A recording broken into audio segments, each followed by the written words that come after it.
ಗುಜರಾತ್ನ ಜಾಮ್ನಗರದಲ್ಲಿರುವ ವಂತಾರ ಪ್ರಾಣಿಗಳ ರಕ್ಷಣಾ ಕೇಂದ್ರಕ್ಕೆ ರಿಲೀಫ್ ಸಿಕ್ಕಿದೆ. ಸುಪ್ರೀಂ ಕೋರ್ಟ್ ನೇಮಿಸಿದ ಎಸ್ಐಟಿಯಿಂದ ರಿಲೀಫ್ ಸಿಕ್ಕಿರುವಂತದ್ದು ವಂತಾರ ಕಾನೂನು ಪ್ರಕಾರವೇ ನಡೆಯುತ್ತಿದೆ ಅಂತ ಎಸ್ಐಟಿ ವರದಿ ನೋಡಿದ ಬಳಿಕ ಸುಪ್ರೀಂ ಕೋರ್ಟ್ ಅಭಿಪ್ರಾಯವನ್ನು ವ್ಯಕ್ತಪಡಿಸಿದೆ. ವಂತಾರ ಸಂಸ್ಥೆ ಆನೆಗಳನ್ನು ಅಕ್ರಮವಾಗಿ ಪಡೆದಿದೆ ಅಂತ ಆರೋಪಿಸಿ ಸಿಆರ್ ಜಯ ಸುಖಿನಾ ಅನ್ನೋರು ಸುಪ್ರೀಂ ಕೋರ್ಟ್ಗೆ ಅರ್ಜಿಯನ್ನು ಸಲ್ಲಿಕೆ ಮಾಡಿದ್ರು. ಅರ್ಜಿ ವಿಚಾರಣೆ ನಡೆಸಿದ ಕೋರ್ಟ್ ವಂತಾರ ಎಲ್ಲ ನಿಯಮ ಕಾನೂನು ಪಾಲಿಸುತ್ತಿದೆ ಅಂತ ಕ್ಲೀನ್ ಚೀಟ್ ನೀಡಿದೆ. ವಿಸ್ತೃತ ಆದೇಶ ನಾಳೆ ಪ್ರಕಟಿಸುವುದಾಗಿ ಕೋರ್ಟ್ ತಿಳಿಸಿದೆ.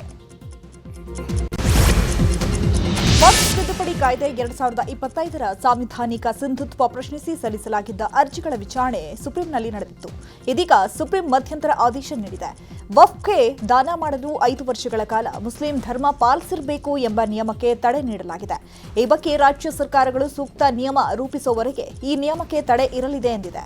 ಕೇಂದ್ರ ವಕ್ಫ್ ಸಮಿತಿಯಲ್ಲಿ 4 ಮುಸ್ಲಿಮೇತರ ಸದಸ್ಯರು ಹಾಗೂ ರಾಜ್ಯ ವಕ್ಫ್ ಮಂಡಳಿಯಲ್ಲಿ ಗರಿಷ್ಠ 3 ಮುಸ್ಲಿಮೇತರರಿಗೆ ಮಾತ್ರ ಅವಕಾಶ ಕಲ್ಪಿಸಿದೆ. ಇಡೀ ಕಾಯ್ದೆಗೆ ತಡೆ ನೀಡಲು ಸುಪ್ರೀಂ ಕೋರ್ಟ್ ನಿರಾಕರಿಸಿದೆ. ಸುಪ್ರೀಂ ಕೋರ್ಟ್ ನೀಡಿದ ಆದೇಶವನ್ನ ಕಾಂಗ್ರೆಸ್ ನಾಯಕ ಜೈರಾಮ್ ರಮೇಶ್ ಸ್ವಾಗತಿಸಿದ್ದಾರೆ. ಈ ಕುರಿತು ಎಕ್ಸ್ನಲ್ಲಿ ಪೋಸ್ಟ್ ಮಾಡಿರುವ ಅವರು, ಸಂಸತ್ನಲ್ಲಿ ಈ ಅನಿಯಂತ್ರಿತ ಕಾನೂನನ್ನು ವಿರೋಧಿಸಿದ ಪಕ್ಷಗಳಿಗೆ ಮಾತ್ರವಲ್ಲದೆ ಎಲ್ಲ ಜಂಟಿ ಸಂಸದೀಯ ಸಮಿತಿಯ ಸದಸ್ಯರಿಗೆ ಜಯ ಸಿಕ್ಕಿದೆ. ಸಮಾನತೆ ಮತ್ತು ಭ್ರಾತೃತ್ವದ ಸಾಂವಿಧಾನಿಕ ಮೌಲ್ಯಗಳ ವಿಜಯವಾಗಿ ಆದೇಶವನ್ನ ಸ್ವಾಗತಿಸುತ್ತೇವೆ ಅಂತ ಪೋಸ್ಟ್ ಮಾಡಿದ್ದಾರೆ. ಕೇಂದ್ರ ಸರ್ಕಾರ ವಕ್ಫ್ ಕಾಯ್ದೆ ಕುರಿತು ಸುಪ್ರೀಂ ಆದೇಶಕ್ಕೆ ಪರಿಷತ್ನ ವಿಪಕ್ಷ ನಾಯಕ ಛಲವಾದಿ ನಾರಾಯಣಸ್ವಾಮಿ ರಿಯಾಕ್ಷನ್ ನೀಡಿದರು.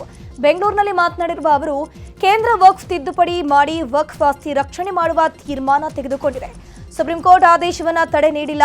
ಸುಪ್ರೀಂ ಕೋರ್ಟ್ ಆದೇಶವನ್ನ ಎಲ್ಲರೂ ಪಾಲನೆ ಮಾಡಬೇಕಾಗತ್ತೆ. ಕೇಂದ್ರ ಸರ್ಕಾರ ಈ ಬಗ್ಗೆ ಚರ್ಚಿಸಿ ಸೂಕ್ತ ನಿರ್ಧಾರ ಕೈಗೊಳ್ಳುತ್ತೆ ಅಂತಂದ್ರು. ಆದೇಶದಲ್ಲಿ ಏನು ಸರ್ಕಾರ ತೀರ್ಮಾನ ತೆಗೆದುಕೊಂಡಿದೆ ಅದಕ್ಕೆ ತಡೆ ನೀಡಿಲ್ಲ. ಆದರೆ ಆ ಸಮುದಾಯದ ಜೊತೆಗೆ ಬೇರೆ ಸಮುದಾಯದ ಕೆಲವರನ್ನು ಸೇರಿಸಬೇಕು ಅನ್ನೋ ವಿಚಾರದಲ್ಲಿ ಸಲಹೆಯನ್ನು ಕೊಟ್ಟಿದೆ. ಕೇಂದ್ರ ಸರ್ಕಾರ ಸುಪ್ರೀಂ ಕೋರ್ಟ್ ಹೇಳಿರೋ ಕಾರಣ ಸಲಹೆಗಳನ್ನು ಸ್ವೀಕಾರ ಮಾಡಬೇಕಾಗತ್ತೆ. ಸುಪ್ರೀಂ ಆದೇಶವನ್ನ ಯಾರೇ ಆಗಲಿ ನಾವು ತಳ್ಳಿ ಹಾಕುವಂಥದ್ದಿಲ್ಲ. ಅದನ್ನು ಸೂಕ್ತ ರೀತಿಯಲ್ಲಿ ಪರಿಶೀಲನೆ ಮಾಡಿ ಯಾವ ರೀತಿಯ ನಿರ್ಧಾರಗಳನ್ನು ತೆಗೆದುಕೊಳ್ಬೇಕು ಅಂತಕ್ಕಂಥದ್ದನ್ನು ನಮ್ಮ ಸರ್ಕಾರ ತೆಗೆದುಕೊಳ್ತದೆ ಅಂತಕ್ಕಂಥ ಮಾತು. ಮೈಸೂರು ದಸರಾ ಉದ್ಘಾಟನೆಗೆ ಕಾಂಗ್ರೆಸ್ ಸರ್ಕಾರ ಬಾನು ಮುಷ್ತಾಕ್ ಆಯ್ಕೆ ಮಾಡಿರುವುದನ್ನು ಪ್ರಶ್ನಿಸಿ ಪ್ರತಾಪ್ ಸಿಂಹ ಸೇರಿ 3 ಸಲ್ಲಿಸಿದ್ದ ಪಿಐಎಲ್ಗಳನ್ನು ಹೈಕೋರ್ಟ್ ವಜಾಗೊಳಿಸಿದೆ. ಇದರೊಂದಿಗೆ ಅರ್ಜಿ ಸಲ್ಲಿಸಿದ್ದ ಬಿಜೆಪಿ ನಾಯಕ ಪ್ರತಾಪ್ ಸಿಂಹ ಹಾಗೂ ಇತರರಿಗೆ ಹಿನ್ನಡೆಯಾದಂತಾಗಿದೆ. ವಾದ ಪ್ರತಿವಾದ ಆಲಿಸಿ ಹೈಕೋರ್ಟ್ ಈ ದೇಶದಲ್ಲಿ ನಮ್ಮ ಅಭಿಪ್ರಾಯವನ್ನ ಹೇಳೋದು ತಪ್ಪಲ್ಲ, ವೈಯಕ್ತಿಕ ಆಸ್ತಿಯನ್ನ ಕಿತ್ತುಕೊಂಡಿದ್ರೆ ಪ್ರಶ್ನಿಸಬಹುದು, ಆದರೆ ಇಲ್ಲಿ ನಿಮ್ಮ ಯಾವ ಹಕ್ಕನ್ನು ಕಿತ್ತುಕೊಳ್ಳಲಾಗಿದೆ ಅಂತ 3 ಅರ್ಜಿಗಳನ್ನು ವಜಾಗೊಳಿಸಲಾಗಿದೆ.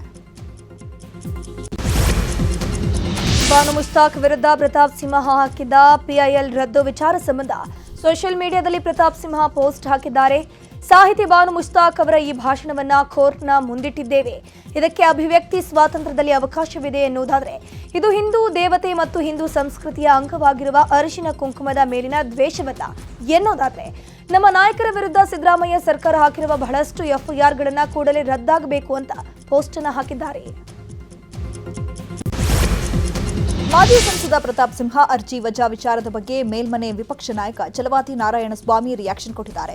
ಯಾರು ದಸರಾ ಉದ್ಘಾಟನೆ ಮಾಡ್ತಿದ್ದಾರೋ ಅವರು ತಾಯಿ ಭುವನೇಶ್ವರಿ ವಿರೋಧವನ್ನ ಮಾಡಿದ್ರು. ಅವರಿಂದ ದಸರಾ ಉದ್ಘಾಟನೆ ಸರಿಯಲ್ಲ ಅನ್ನೋದು ಹಿಂದೂಗಳ ವಾದ ಇತ್ತು. ಇಂತಹ ವಿಷಯಗಳು ಬಂದಾಗ ಕೋರ್ಟ್ ತೀಕ್ಷ್ಣವಾಗಿ ತಗೊಂಡಿರಲಿಲ್ಲ. ಕೋರ್ಟ್ ಆದೇಶವನ್ನ ನಾವು ಗೌರವಿಸಬೇಕಾಗುತ್ತೆ ಅಂತ ಹೇಳಿದ್ರು. ಈ ಭುವನೇಶ್ವರಿಯನ್ನೇ ಒಪ್ಪಲಾರದ ಒಬ್ಬ ವ್ಯಕ್ತಿ ಚಾಮುಂಡಿಯನ್ನ ಹೇಗೆ ಒಪ್ಪಲಿಕ್ಕೆ ಸಾಧ್ಯ? ಹಿಂದೂ ಸಂಸ್ಕೃತಿಯಲ್ಲಿ ನಡೆಯತಕ್ಕಂಥ ನಾಡ ಹಬ್ಬ ಉದ್ಘಾಟನೆಗೆ ಬರುವಾಗ ಅಲ್ಲಿ ದೇವರ ಮುಂದೆನೆ ಉದ್ಘಾಟನೆ ಮಾಡಬೇಕಲ್ಲ.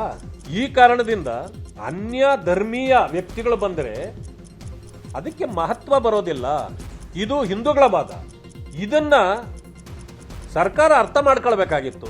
ಕೋರ್ಟ್ ಅದನ್ನ ತೀಕ್ಷ್ಣವಾಗಿ ತೆಗೆದುಕೊಂಡಿರೋದಿಲ್ಲ. ಯಾಕೆಂತಂದ್ರೆ ಇಂಥ ವಿಚಾರಗಳನ್ನು ಯಾರಾದರೂ ಮಾಡ್ಕೊಳ್ಳಿ ಅನ್ನೋದು ಸರ್ಕಾರದ ಇದು ಕೋರ್ಟಿನ ತೀರ್ಪು ಏನೇ ಬಂದರೂ ಕೂಡ ನಾವು ಗೌರವಿಸಬೇಕಾಗ್ತದೆ, ಗೌರವಿಸೋಣ. ತಾಯಿ ಬಾನು ಮುಷ್ತಾಕ್ ದಸರಾ ಉದ್ಘಾಟನೆಗೆ ಬಿಜೆಪಿ ವಿರೋಧಕ್ಕೆ ಸಚಿವ ಶಿವರಾಜ್ ತಂಗಡಿಗೆ ಆಕ್ರೋಶವನ್ನು ವ್ಯಕ್ತಪಡಿಸಿದ್ದಾರೆ. ಬಿಜೆಪಿಯವರು ಅಭಿವೃದ್ಧಿಯ ಬಗ್ಗೆ ಚರ್ಚೆ ಮಾಡ್ತಿಲ್ಲ, ಬಾನು ಮುಷ್ತಾಕ್ ಬಗ್ಗೆ ಮಾತನಾಡ್ತಾರೆ. ಬಾನು ಮುಷ್ತಾಕ್ ಕನ್ನಡದಲ್ಲಿ ಕೃತಿ ಬರೆದು ಬೂಕರ್ ಪ್ರಶಸ್ತಿಯನ್ನು ತಂದಿದ್ದಾರೆ. ಕನ್ನಡ ಭುವನೇಶ್ವರಿಯ ಬಗ್ಗೆ ಯಾವುದೋ ಸಂದರ್ಭದಲ್ಲಿ ಮಾತನಾಡಿದ್ದನ್ನ ಈಗ ವಿವಾದ ಮಾಡ್ತಿದ್ದಾರೆ ಅಂತ ಆಕ್ರೋಶ ವ್ಯಕ್ತಪಡಿಸಿದ್ರು.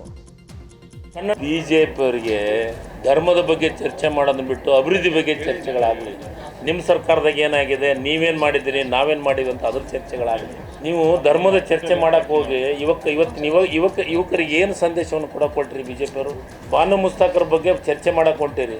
ಬಾನು ಮುಸ್ತಾಕ್ ಅವರು ಕನ್ನಡದ ಕೃತಿನ ಬರೆದಿದ್ದು, ಯಾವುದೋ ಉರ್ದು ಕೃತಿ ಬರೆದಿಲ್ಲ, ಕನ್ನಡ ಕೃತಿ ಬರ್ದಾರ. ಇವತ್ತ ಲಂಡನ್ ಒಳಗೆ ಅಂತಾರಾಷ್ಟ್ರೀಯ ಮಟ್ಟದಾಗ ಬೂಕರ್ ಪ್ರಶಸ್ತಿ ಬಂದೈತಿ.